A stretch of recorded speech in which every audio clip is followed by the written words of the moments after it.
This is Kevin After, and I'm here with share a topic in government. And in order not to waste much of your time, I'll go straight to the point. Now, the topic that I'm going to discuss in government is the political party and party system. I know when I ask the question, what is political party? A lot of you will say a lot of definitions that have been propounded by a lot of writers, of which I know it is acceptable in terms of our WASI. Let's continue. Now, what is political party? A political party is a well-organized group of people with similar ideology, same views, and with the same objective, who strive to capture political power through election. Election is a feature when it comes to democracy. So, political parties are only formed in a democratic country, and political parties are not formed when there is a coup d'etat or when there is a one-party system. It is only two-party and the multi-party system that practice what we call political parties. And these political parties are formed to capture political power through election because it is a democracy that will give room for you to embark on election. An election is where people come to cast their vote in order to elect their party members to come to power, to control and then to generate and manipulate the affairs and the policies of a nation. Now, in Ghana, there are several political parties that I need you guys to know. Some of you may not be aware of it, but I'll mention a few of them, should in case you've met or heard of them before. So, as I go to the next slide. Now, examples of political parties in Ghana, and I'll mention a few of them. Thank you. Now, one, we have the New Patriotic Party, which is the NPP. We have the National Democratic Congress, which is the NDC. We have the Convention People's Party, which is the CPP. We have the People's National Convention, which is the PNC, etc. That means there are other political parties in Ghana, which ideally I did not add it to the slide over here. We can have the PPP, we can have the independent political parties and the rest. But these are the few political parties that I've mentioned over here, which is the MPP, the NDC, the CPP, and then the PNC. And these political parties can be an opposition or can be the ruling government, provided you capture political power through election. And these political parties need to be organized with the same ideology, with the same views, and with the same objective. Now, let's talk about the types of political parties. We have the elite party, we have the mass party, we have the religious party, we have the charismatic party, we have the ideological party, we have the worker party, of which I will give a brief information about them before we move to the next one. Now, talking about the elite party. Elite party is a type of parties whose membership is not open.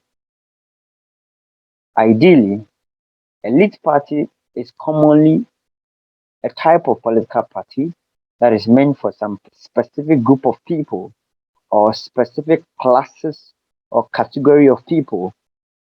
When you fall within that category, you form that part of that political party. And this category, this elite or this kind of group of people that comes together to form a political party, this group of people are called the elite party, and it's a type of political party.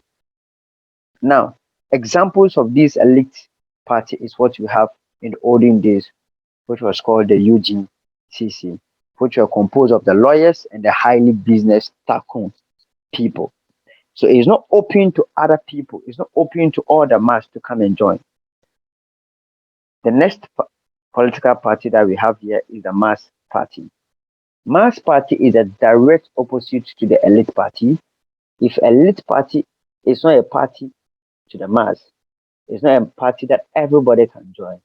Now, a mass party is a type of political party whose membership is open to all the citizens of the state, regardless of its ethnicity or its origin that he or she is coming from, whether sex, occupation, social status, or religious affiliation.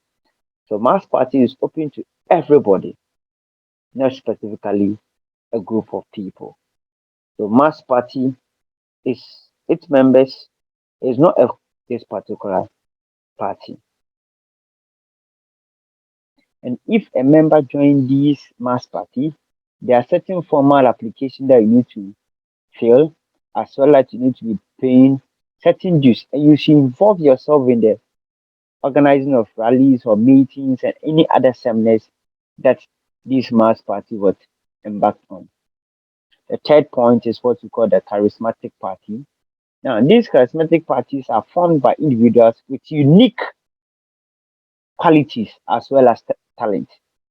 A lot of people are attracted to this party because of the exceptional qualities of those individuals that form them. And examples of these charismatic parties is what we call the CPP. Talking about our Osadifo Dr. Kwame Nkrumah. He has a kind of unique quality that people will classify him as a genius or intelligent person. And he formed a party, and that party is what we call the CPP. And this type of CEV, in terms of the types of political party, is called a charismatic what party. Now, the next one is what we call the religious party. Religious party is a type of party that they use religious doctrines in order to determine the state formation of this party. In some countries like Iran, the religious party are very strong in that political, the ideological parties and the broker party and the rest. So these are the types of political parties that we have over here. We have the elite party, basically for some specific category people or category group of people or some elite people or worldly people or some class of people. Example that we talk about is the UGCC, who was made of the lawyers and other educated personnel. Talking about the mass party that we have, the, like example, are the MPP and then the NDC. Talking about the charismatic party, which is um, Dr. Osadifo Kwame Nkrumah, who embarked on the CPP. And CPP is one of the parties in terms of charismatic party and the likes of religious party, ideological party, and the broker party. So let's continue. Now, what constitutes a political party? A political party is not just formed. There are certain things that need to come into place before this group can be called a political party. And the first one is every political party has to have a political leader. Example, talking about the MPP, Nana Danko Akufo-Addo was their leader. Talking about the NDC, Mahama was their leader. Talking about the CPP, Dr. Kwame Nkrumah was their leader. Every political party should have an executive members, and every political party having executive members. These are the executive members that will support, sit down, organize, coordinate in order to form or bring down or develop certain systems and procedures in order to govern that particular what political party. So it was recently that the MPP organized an election for the executive members, of which they elected the chairman, the secretary, and the rest. Now, every political party should have a party system of operation. A party system of operation is the strategy that they are going to use in order to what to govern their political party. So in case when they come to power through election. And every party should have a party members. Now, in terms of a party members, dealing with the elite party, their members are basically about the educated people, the lawyers or the professionals. Dealing with the mass party, their members are most citizens and they are not really that kind of educated people, but their party is open to everybody to join. And every political party should have a manifesto. And a manifesto is something that is very important that the political party are going to use to influence or to tell the electorate what they want to do.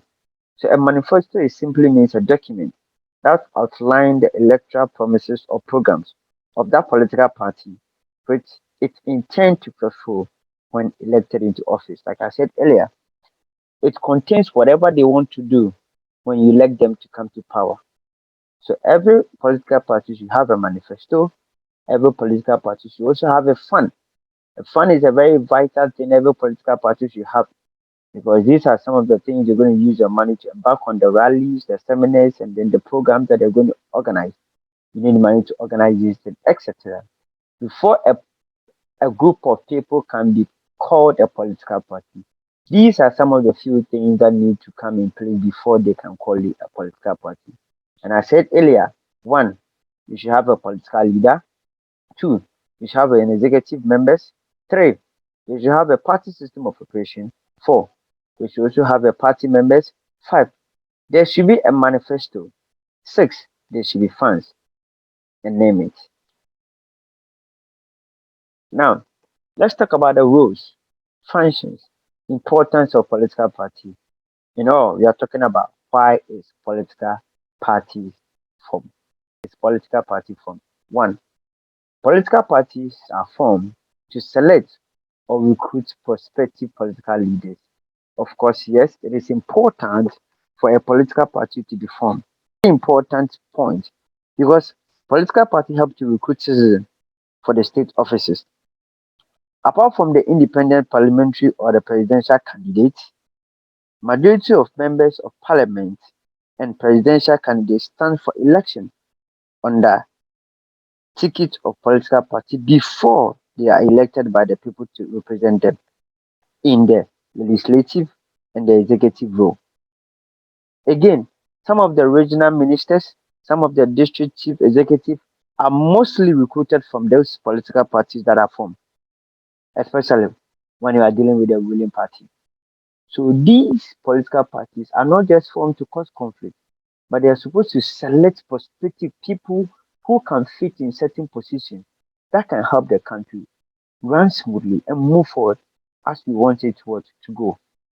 Two, political parties are formed just to put government of the day on their toes. Of course, yes. So these political parties, assuming they are on the opposition and the ruling government is not doing anything that is good to support the citizens of the country, what the political party does is they will just influence the government with the purpose of telling the government to do something that is good for the citizen to enjoy. Political party, especially when they are in the opposition, like I said earlier, they help to make the government to be more accountable to the electorate by constructively criticizing the unpopular policies of the government and offering an alternative proposal. They really criticize the government just to bring certain things that can be very helpful to the citizens of that particular country. To be specific, Ghana. Now, they also provide an alternative what government. Why are we saying that they provide an alternative government? Yes, political party provide an alternative government if the ruling party no longer commands majority. Yes, the opposition party makes it possible for another party to assume office when the need arises. It is very important because it avoids political vacuum when the ruling party is defeated at election or through a vote of no what confidence. Four, it promotes national unity. This is because members of political party goes beyond the tribal boundaries, classes or religious group. Political party also bring people of all walks of life together to strive and capture political party. Example is a mass party, where it's open to all, irrespective of where you are coming from, whether you are an Ewe, whether you are Santi, whatever tribe that you are coming from. When they form a political party, all these people come together as one in order to promote what you call national what unity. Next one, they provide employment. Political party also provide employment because When these political parties are formed, they are supposed to employ people to fill in certain vacancies in terms of chairman, in terms of organizers, in terms of treasurers, in terms of research officers, in terms of security. So when they form this political party, they make sure they provide employment for people. And those who are not unemployed are being employed to be paid. And the government will also be released from all this pressure. Lastly, they link the government and the people. It is very important because they communicate the wish of the people to the government. They communicate the grievances of the people to the government because they are in the opposition. So whatever thing that they hear from the citizen, assuming the citizen asking for free education, the government is not doing it. The political party who stands in the opposition will capture what the citizen are saying, and then they will throw it to the government that this is what the citizen wants. To try as much as possible to do for them. So they serve as the link between the government and the people. Now, let's talk about disadvantages, problems, or the criticism against the political party. So once it has an advantage, once it has an importance, once it has its role, why is it formed? You also have its criticism. People are also criticizing the need for political parties. So why? It brings about unhealthy rivalries. Of course, yes. When a political party is formed, it brings about unhealthy rivalry in the sense that when a ruling party is not doing something that is right, and the opposition party might end up doing or say ill things to the ruling government, of which it can cause confusion. Again, these political parties tend to divide the country during general election, and they'll be fighting themselves, causing problems, and then resulting in what you call instability in the country. And this division will not bring about integration and development in our country. Again, political party also brings about nepotism and favoritism. Why are we saying nepotism and favoritism? Because most of these political leaders, especially in Africa, tend to corrupt and use the state machinery to acquire votes. Of course, they are thinking about themselves. They are thinking about becoming rich, not taking into consideration the citizen, doing what is expected of the citizen for them to enjoy or live in a standard that is good. And again, when they are choosing position for in that political party, they look for people that are coming from their tribe as well as people that they feel of which they wouldn't consider the qualities or the qualification of that person, but the people that they feel that they can give the position to, the people that they feel they can give the position to, then they give it to the person without consulting other people. And if what they feel like is what they do. Now, next one, it excludes high caliber personnel as well as it encourages falsehood and unnecessary propaganda. Thank you very much for listening to me on this very hour. I am Kevin Atta and I bring to you political party and party system in government. For more information, contact 02052666613 or 055 614 2937. Thank you and God bless you. Enjoy the rest of your day. Bye bye.